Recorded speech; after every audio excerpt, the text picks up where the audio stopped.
From out of the blue, the Dallas Cowboys have re-emerged as title contenders. But today, more than 90,000 Los Angeles Ram fans have filled the Coliseum to see if the NFL's stingiest defense can carry the club to its 8th straight win. Los Angeles allowed a scant 135 points during the regular season, and to many opponents, the Ram defense seemed larger than life. Last week against the Cardinals, the Ram hitmen played it tough when they had to, while workhorse fullback Larry McCutcheon carried the ball 37 times for 202 yards, both playoff records. Chuck Knox's only real concern is the quarterback position, no small matter. Last week, second-year pro Ron Jaworski generaled the Ram offense to 3 touchdowns in only his second professional start. But today, Knox will go with James Harris, the man who led the Rams to their 3rd consecutive Western Division crown. On the Cowboys side, 7-year pro Roger Staubach remains firmly entrenched at the helm of the conference's #1 offense. Despite a solid ground game, the Cowboys need an occasional Staubach miracle to win. And more often than not, the magician's assistant is wide receiver Drew Pearson. Last week against the Vikings, Staubach and Pearson engineered their greatest coup. Trailing 14-10 late in the game, Dallas hovered on the brink of defeat and elimination from the playoffs. With the ball at midfield, Staubach reverted to his grade school playbook. In essence, Staubach instructed Pearson to get behind the Vikings secondary, and Staubach promised to throw the ball as far as he could. And as a chilled horde of Viking fans watched, Staubach and Pearson weaved their magic.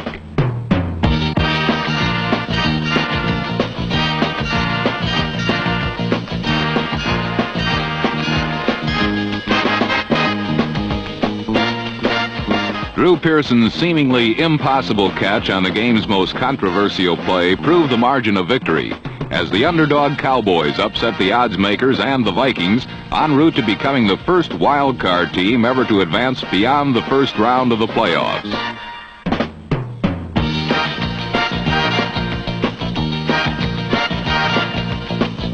But today, before a highly partisan sellout crowd in the Los Angeles Coliseum, Dallas will need a miracle of a higher magnitude. The Dallas Cowboys and the Los Angeles Rams in the NFL Game of the Week.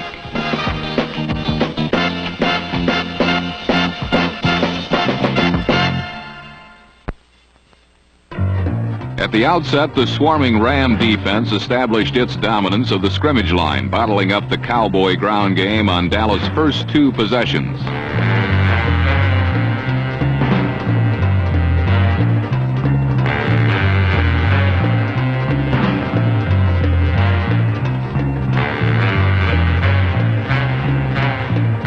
The Rams stopped the Cowboys' conference-leading offense cold, but the acknowledgments may just as well have gone to Dallas, where the fired-up Cowboy defenders ripped and tore at fullback Larry McCutcheon, limiting the All-Pro running back to 0 net yards on his first 3 carries.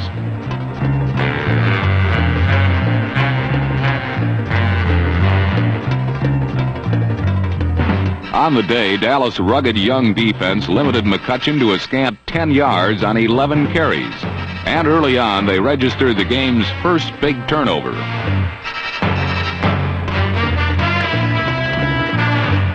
P.D. Lewis interception in return carried to the Ram 18. The very next play, Staubach looked the Rams right, then lobbed a screen to Preston Pearson, who followed a convoy to the end zone.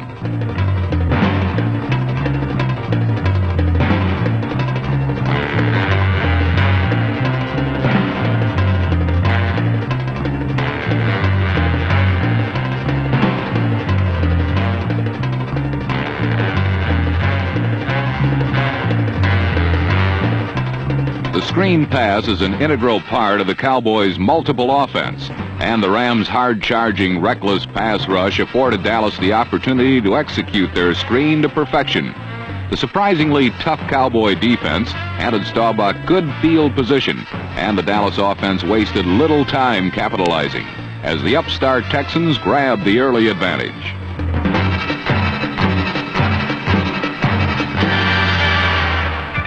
Although he threw a costly interception, James Harris remained at quarterback, but Chuck Knox's faith in Harris failed to restore the zip to Harris throwing arm as the Ram attack ground to a halt.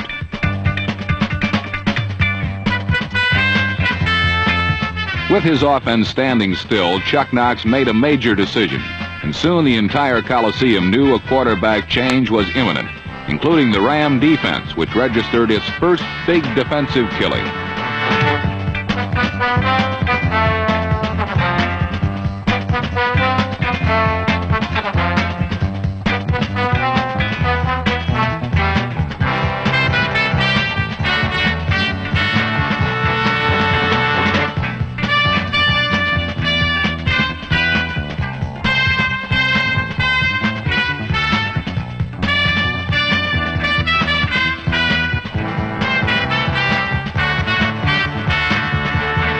Bill Simpson's 37-yard return was the Rams' first penetration into Dallas territory.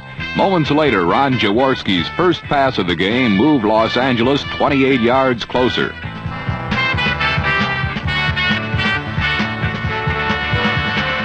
Following Jaworski's hookup with Cullen Bryant, the Rams could advance no further.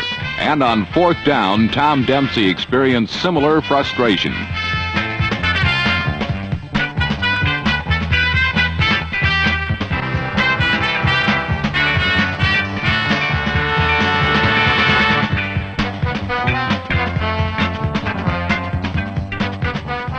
Tom Henderson's supreme individual effort negated Los Angeles' most promising offensive effort.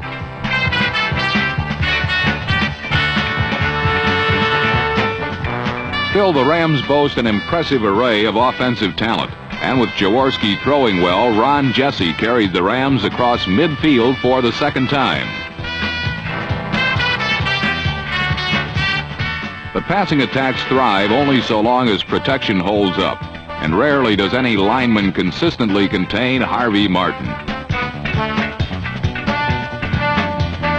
Martin's unexpected intrusion derailed Los Angeles' march, and when Tom Dempsey hooked a 41-yard field goal attempt, the Cowboy defense maintained its shutout.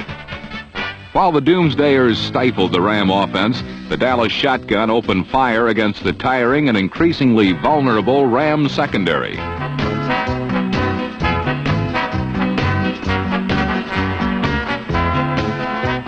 Staubach's 42-yard strike to Golden Richards cut through the Rams' veneer of invincibility.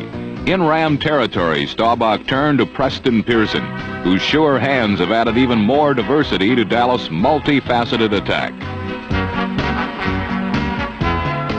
Facing 3rd and goal on the 4, Staubach looked to the end zone where Golden Richards had found his own little piece of real estate.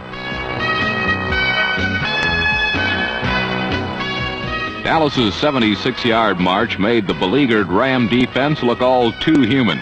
9 plays, 4 1/2 minutes, and 7 more points. And suddenly the Cowboy offense had taken command of the football game. Possibly the frustrated Ram defenders were puzzled by the Cowboys' numerous offensive sets, but more likely the Rams were just plain beaten. And while the Cowboy offense handled the Rams at the scrimmage line, the Los Angeles attack discovered new ways to beat itself.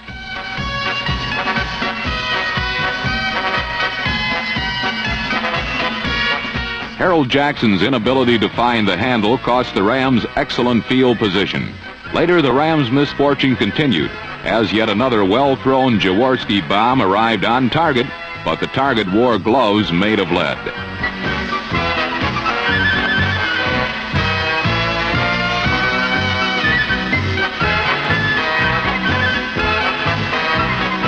The Cowboy defense and Los Angeles' offensive ineptitude conspired to keep the Rams scoreless in the first half. And with Los Angeles offering so little resistance, Roger Staubach once again went to work on the vaunted Ram defense, mixing deep passes with play action, and forever keeping the Rams off balance.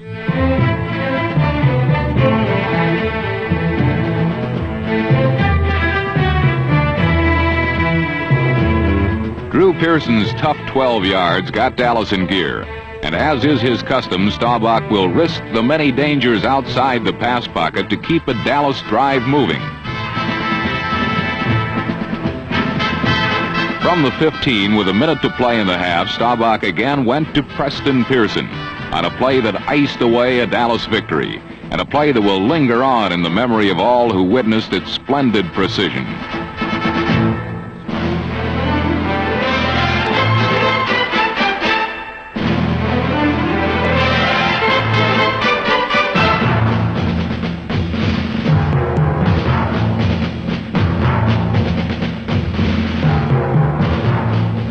Preston Pearson's phenomenal catch gave Dallas a 21-0 halftime bulge.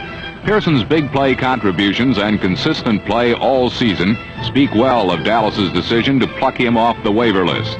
The only Cowboy ever to play for another NFL team, Pearson certainly has earned his Royal Blue Star. The prehensile-handed running back accounted for 79 yards and 2 touchdowns in the first half, spurring on the Cinderella Texans to an eye-opening lead in a game that many thought the Cowboys didn't belong in.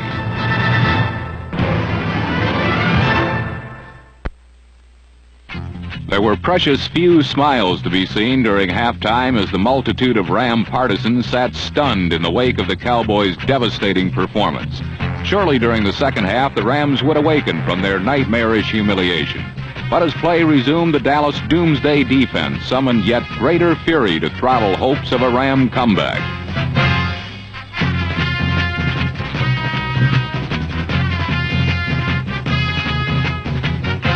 On their initial series, number 79 defensive end Harvey Martin established the tenor of play with this crushing tackle on Lawrence McCutcheon. Repeating the play clearly shows the killer instinct the Cowboys brought to the second half, as during their first series, the Rams gained but one confidence-destroying yard. Irreversibly, the golden hopes of a Ram championship were being eclipsed by the surging Cowboys. And true to championship form, the Dallas offensive unit, on its very first possession of the second half, struck out to reestablish its point-producing momentum. For the NFL's best overall defense, it was clearly time to show its grit. With 21 Dallas points already on the board, the Ram defense towed in to counter the Cowboys. But their struggle to dim Dallas's bid for stardom proved futile.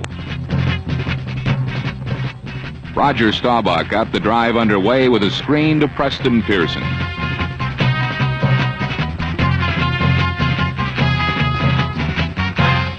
Roger kept the Rams constantly off balance with his will to run, and time and again the 33-year-old quarterback tantalized the Rams defenders.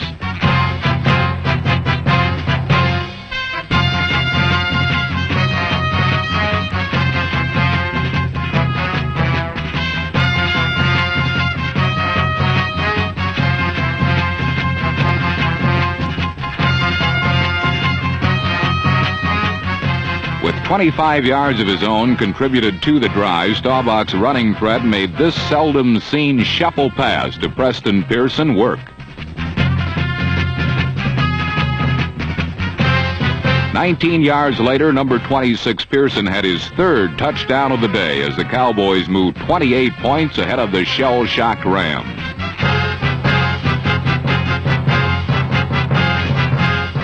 On the following possession, quarterback Ron Jaworski came on to suffer through perhaps the most wrenching series of his career. With 28 points to overcome, the Rams and Jaworski had but one recourse to follow. And so with little threat of the run, the Dallas front four had but one objective, and that was get the quarterback. The first one to the target was number 72, Ed Jones, who brought his 6'9", 260-pound frame crashing into Jaworski. On the next play, Jethro Pugh was the Dallas defender, spinning the Rams signal caller earthward, as yet another Rams series accumulated minus yardage.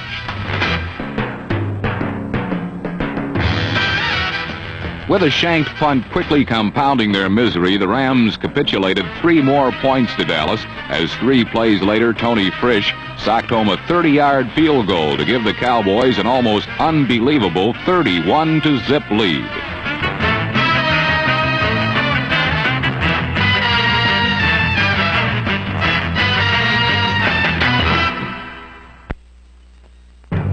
With a mountain of points to overcome, a team that had won 12 games and lost but 2 took the field once more to resurrect a measure of dignity. Immediately, Jaworski found number 24, Willie McGee, for 17 yards. But in keeping with their ill fortune, a holding penalty nullified the game. On the next play, Doomsday dominated again as number 77, Bill Gregory, bagged himself a quarterback sack.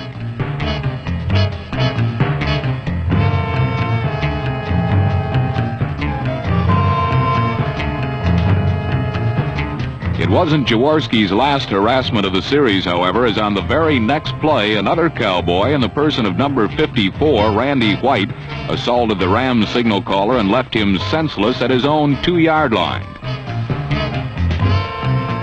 With the defense delivering excellent field position, the Dallas offense was assured of points on the board. And 4 plays later, Tony Frisch drilled a 26-yard field goal to boost the Dallas shutout to 34 points.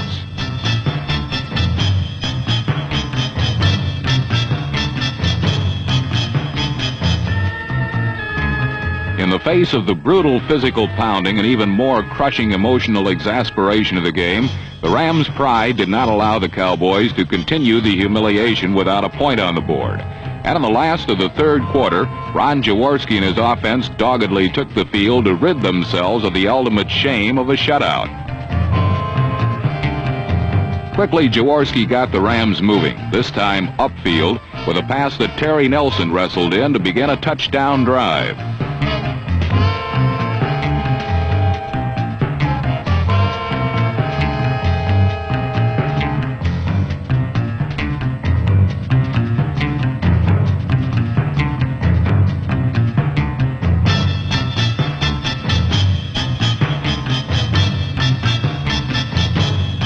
On the following play, the Rams got a tremendous break when Jaworski's pass to number 81, Ron Jesse, was ruled interfered with by Dallas defender number 46, Mark Washington.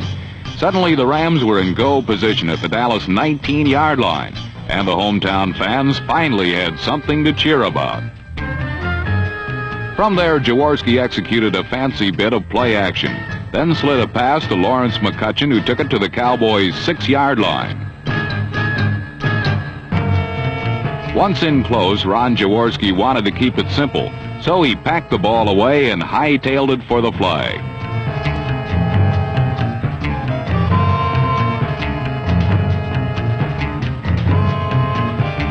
Stopped a foot from the end zone, and with the goal indicator seemingly mocking his effort, Jaworski was at once the symbol of all the Rams' emotions. Nevertheless, Los Angeles avoided the shutout as on the next play, John Cappelletti burst through the Cowboy ramparts to finally put the Rams on the board 34-7. Despite their insurmountable lead, the Cowboys' offense never reined its surging pace as Staubach and Preston Pearson teamed up for 27 yards in the fourth quarter. Soon afterward, Roger was adding aerial yardage to his brilliant 4-touchdown passing day with a frozen rope shot to Drew Pearson.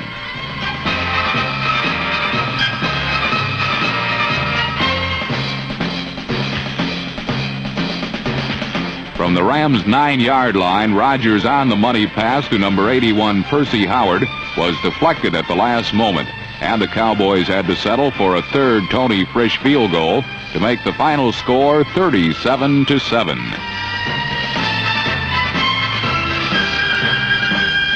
The final quarter was particularly embarrassing for the Rams as the tyranny of Cowboy dominance allowed but 4 Los Angeles possessions, the last of which resulted in interception number 2 for Cowboy linebacker number 50, D.D. Lewis.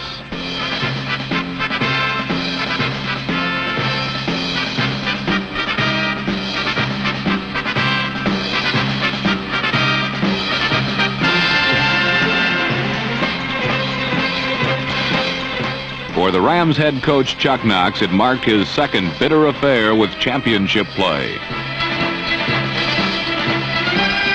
While for the joyous Dallas Cowboys, it meant the championship of the National Football Conference and a date with the Pittsburgh Steelers in Super Bowl X. After 16 brutal weeks of elimination, the Cowboys had come from rebuilding to contention to wild card team to Super Bowl participants. And after their thorough destruction of a powerful Ram team, none can question their rightful position to compete for the championship of the world.